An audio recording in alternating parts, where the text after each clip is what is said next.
चंदन one में टूली अपने परिवार के साथ रहती थी। एक दिन टूली अपनी बेटी से बोलती है, चुनमुन बेटा, तुम्हारे पापा दाना लेकर तो अभी तक आए नहीं, तुम्हें तो भूख लगी होगी।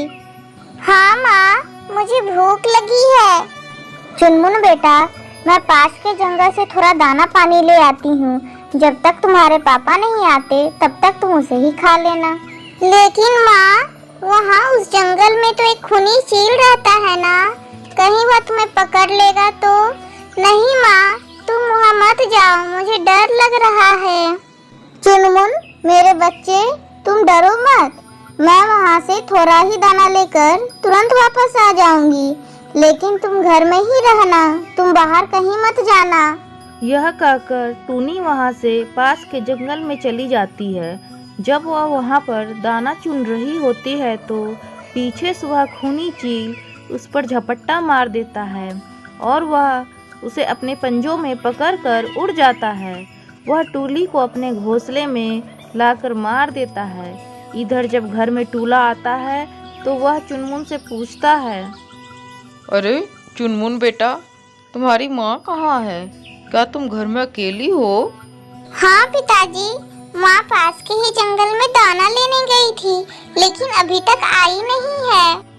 क्या वो पास वाले जंगल में जहाँ खूनी चील रहता है? फिर तो बेटा तुम्हारी माँ अब जिंदा नहीं होगी, क्योंकि मैंने सुना है कि वह चील आज जंगल में किसी चिड़िया का शिकार किया है। वह तुम्हारी माँ ही होगी। यह सुनकर चुनमुन रोने लगती है। कुछ दिन ऐसे ही बीत जाती है। एक दिन कबूतर मौसी उनके घर आती है और टूला से कहती है, टूला बेटा, कब तक तुम ऐसे ही रहोगे? मेरे ख्याल से तुम्हें दूसरी शादी कर लेनी चाहिए, क्योंकि चुनमुन अभी बहुत छोटी है, उसे माँ की जरूरत है।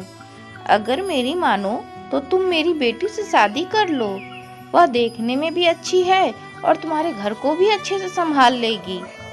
यह सुनकर टूला कहता है, ठीक है मौसी, आप कहती हैं तो मैं शादी कर लूँगा, ताकि चुनमुन को माँ मिल जाए। दूसरे दिन टूला अपनी बेटी चुनमुन के साथ कबूतर मौसी के घर पहुंच जाता है।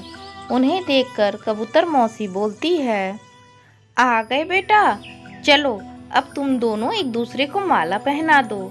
अब तुम दोनों की शादी हो गई, अब दोनों ठीक से रहना, समझे ना? ठीक है मौसी, अब हम अपने घर जाते हैं। यह कहकर टूला अपनी नई पत्नी डिम्पल कबूतर और अपनी बेटी चुनमुन के साथ घर आ जाता है। कुछ दिन तो सब कुछ ठीक चलता है, लेकिन अब धीरे धीरे डिम्पल का व्यवहार बदलने लगता है। वह अपना रंग दिखाने लगती है। अरे ओ चुनमुन, तुम क्या सोचती हो? तुम्हें बिना काम के ही खाना मिलेगा क्या? क्या तुम कहीं की महारानी हो? माँ, कौन सा काम? मैं तो भी बहुत छोटी हूँ, मुझे तो कोई काम ठीक से आता भी नहीं है माँ, और मुझे स्कूल भी तो जाना है। बड़ी आई स्कूल जाने वाली, चल बहाना मत बना, जल्दी से काम पर लग जा, नहीं तो आज का खाना भी नहीं दूंगी। लेकिन माँ।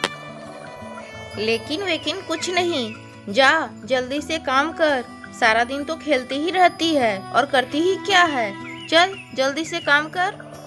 चुनमुन ठीक है माँ कहकर किचन में जाती है, लेकिन वहाँ बर्तन पहले ही धुले रहते हैं। वह देखकर कुछ नहीं समझ पाती है। थोड़ी देर बाद फिर से डिम्पल उसे आवाज लगाती है, अरे काम हुआ कि नहीं? कब तक करती रहोगी?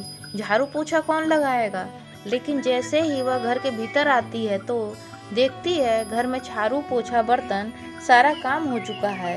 यह देखकर डिम्पल सोचने लगती है, इतनी छोटी सी बच्ची इतनी जल्दी कैसे काम कर सकती है। लेकिन तभी वह घर में टूली का भूत को देखती है और वह डर जाती है, लेकिन सोचती है कि यह उसका वहम है। दूसरे दिन वह फिर से चुनमुन को काम बताकर घर के अंदर जाती है तो देखती है फिर से घर का सारा काम हो गया है और टूली की आत्मा वहाँ पर खड़ा होकर उसे घूर रही है। वह बिल्कुल डर जाती है और पागलों की तरह चिल्लाने लगती है, बचाओ बचाओ, मुझे भूत से बचाओ। उसे चिल्लाता हुआ देखकर चुनमुन बोलती है, माँ क्या हुआ माँ, क्यों चिल्ला रही हो? तुम्हें क्या हुआ है? माँ मैं अभी पिताजी को बुला कर लाती हूँ।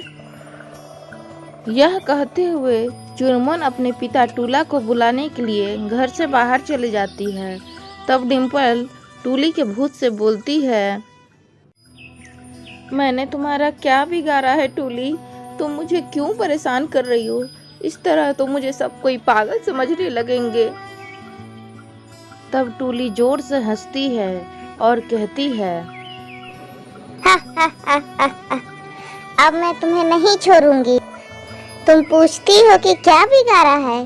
तुम मेरी बेटी को कितना परेशान कर रही हो। क्या तुमने कभी सोचा है एक माँ के दिल पे क्या बीतेगा? डिम्पल, तुम मेरी बेटी को ना ठीक से खाना देती हो, ना स्कूल जाने देती हो, पूरा दिन घर का सारा काम करवाती हो बेचारी मेरी बच्ची, और कहती हो कि तुमने क्या बिगाड़ा है। अब बिगाड़ूंगी मैं तुम्हारा, समझी ना? मुझे माफ़ कर दो टूली, अब मैं ऐसी गलती दोबारा कभी नहीं करूँगी। मैं तुम्हारी जगह कभी नहीं ले सकती टूली, लेकिन फिर भी मैं एक अच्छी माँ बनने की कोशिश करूँगी और चुनमुन को कभी भी परेशान नहीं करूँगी और उसे अच्छे से रखूँगी, उसे पूरा प्यार दूँगी। टूली मुझे माफ़ कर दो टूली। ठीक है, अगर तुम मेरी बेटी को अब कभी परेशान नहीं करोगी और उसे अच्छे से रखोगी तो मैं तुम्हें माफ़ कर दूंगी और फिर आगे से कभी परेशान भी नहीं करूंगी। लेकिन याद रखना, अगर फिर से मेरी बेटी को परेशान किया ना तो इस बार मैं तुम्हें नहीं छोड़ूंगी। हा हा हा हा। यह कहकर टूली का भूत गायब हो जाता है। अब डिम्पल चुनमुन के साथ अच्छा व्यवहार करने लगती है और उसे प्यार से रखती है, क्योंकि उसके समझ में आ चुका था कि माँ का प्यार क्या होता है।